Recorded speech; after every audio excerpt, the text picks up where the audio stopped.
کہ اللہ تبارک و تعالیٰ نے یہ شب برات ہم کو دی کیوں ہے۔ دنیا کا قاعدہ ہے، دنیا کا اصول ہے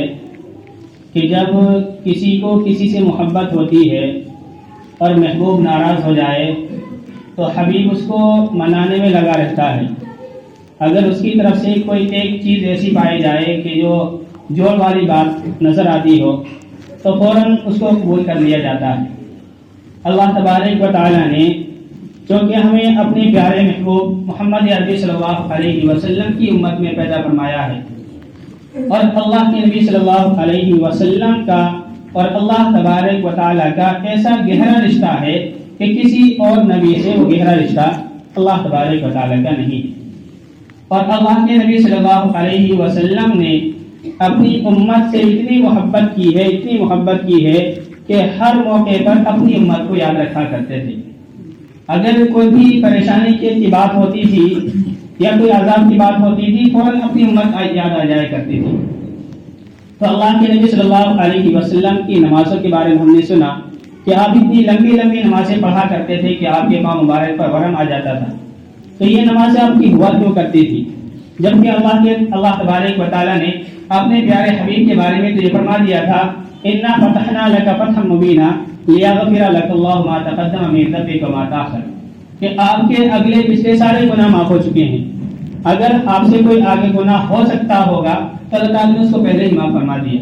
لیکن پھر بھی آپ اتنی لمبی لمبی نمازیں پڑھ کر دعا کیا مانگتے تھے؟ تو یہ دعا وہی تھی کہ جس میں نبی علیہ السلام یہ مانگا کرتے تھے کہ اللہ میری امت کی مغفرت کر دینا۔ تو نبی علیہ السلام نے اپنی امت کے لیے اس قدر دعائیں مانگی ہیں کہ اللہ تبارک و تعالیٰ نے فیصلہ کر لیا کہ نبی علیہ السلام کی امت میں سے ہر شخص کی مغفرت اللہ تبارک و تعالیٰ فرمائے گا۔ اب ظاہر ہے کہ ہم جیسے گناہ گار اور ہم جیسے سیاہکار جنت میں کیسے جا سکتے تھے،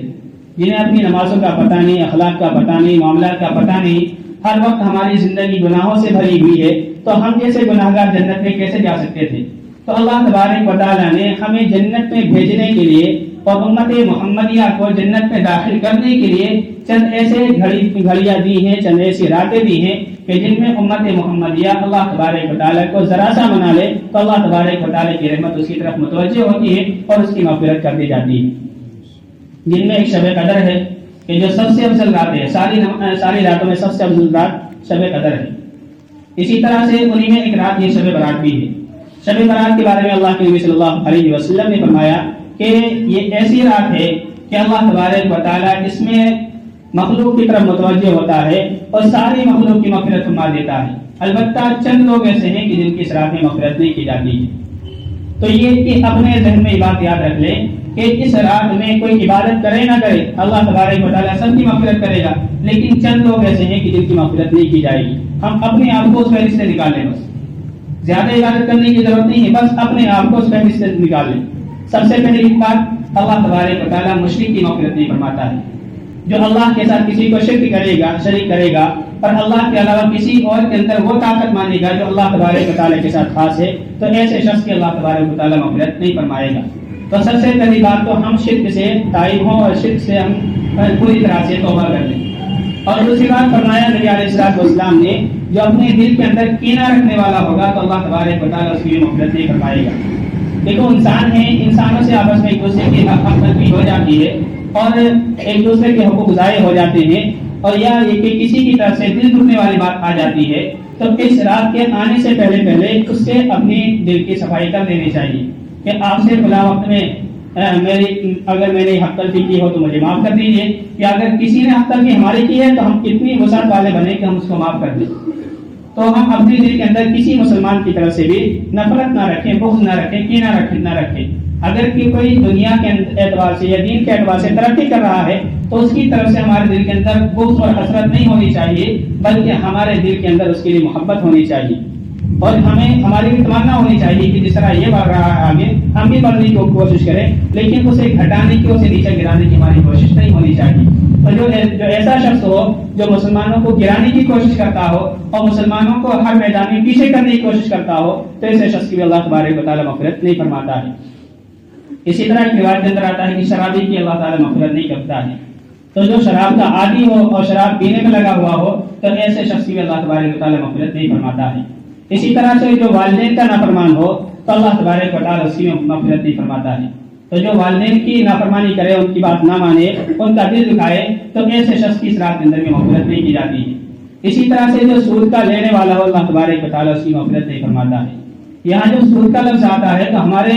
جو مسلمان ہیں گھبرا جاتے ہیں کہ یہ تو بات کہہ دی جو اس میں ہم عام طور پر مبتلا ہیں۔ تو ایک بات یاد رکھیں کہ سود اتنی بدترین چیز ہے کہ اس کی جو برائی بیان کی جائے وہ کم ہی کم ہے، لیکن ایک چیز یاد رکھیں کہ سود جس کو ہم بیان کرتے ہیں دو چیزیں ہوتی ہیں۔ ایک ہے سود کھانا، مطلب یہ ہے کہ ہم سود کو ایک کاروبار بنا لیں کہ ہمارے پاس پیسہ ہے 10,000 روپئے ہیں، ہم نے وہ کسی کو دے دیے کہ تاکہ وہ ہمیں 15,000 روپئے دے دیں۔ تو آیتوں میں جہاں بھی سود کا مصداق آتا ہے، سود کے بارے میں جو زیادہ تر حرمت کی روایتیں آئی ہیں جن میں یہ کہا گیا ہے کہ جو سود لینے والا ہے اللہ تبارک و تعالیٰ اس کی مغفرت نہیں کرتا ہے، وہ اللہ تبارک و تعالیٰ سے جنگ کرنے والا ہے، بلکہ وہ اپنی ماں کے ساتھ 70 مرتبہ زنا کرنے والا ہے۔ اتنا بڑا جو آیا ہے، اتنی بڑی بات سود کھانے والے بارے میں آئی ہے۔ تو یہ مسلمان سے تصور ہی نہیں ہو سکتا ہے کہ مسلمان کا کام تو یہ ہو کہ وہ مسلمان کی مدد کرے۔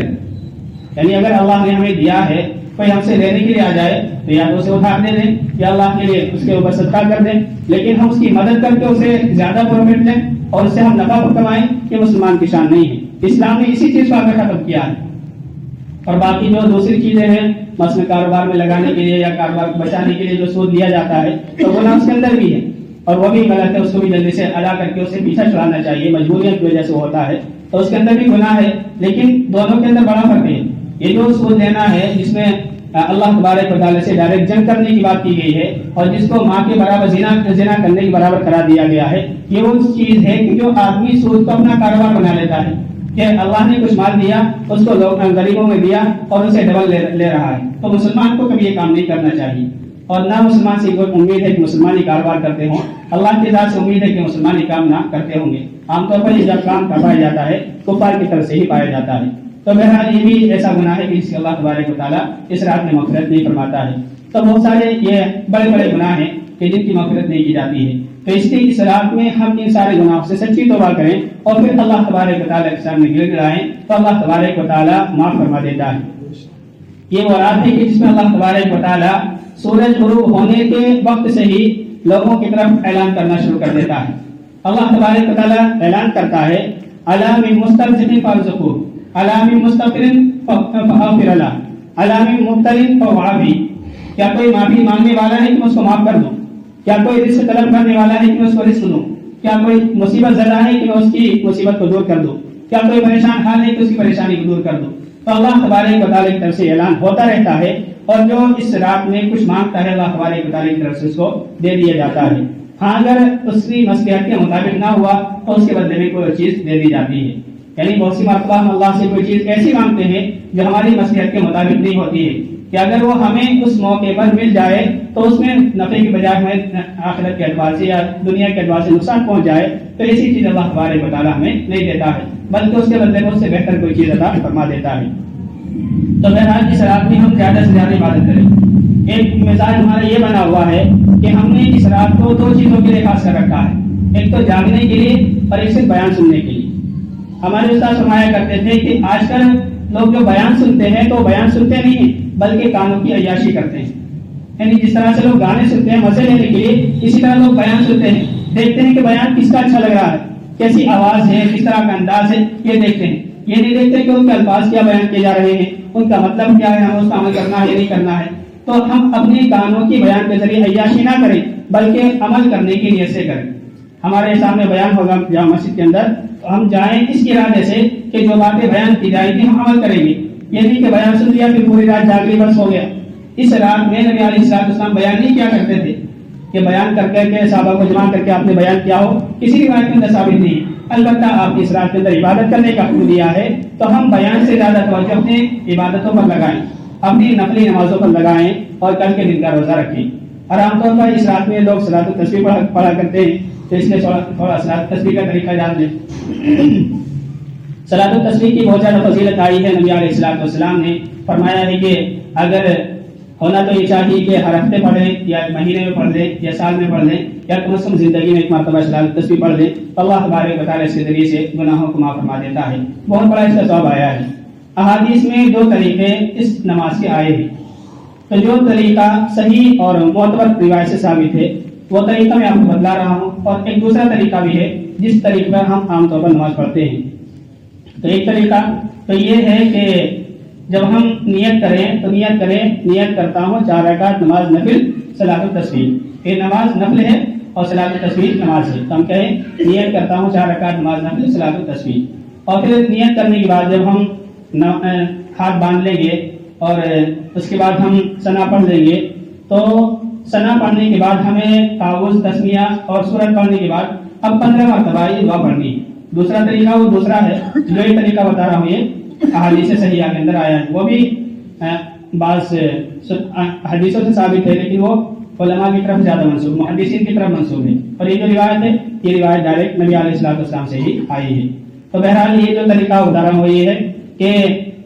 پہلا جو طریقہ وہ ہے کہ سبحان اللہ اللہم کے بعد پڑھتے ہیں ہم، لیکن یہاں سبحان اللہ کے بعد نہیں پڑھنا ہے، بلکہ ساری چیزیں پڑھنے کے بعد رکوع میں جانے سے پہلے 15 مرتبہ پڑھنا ہے،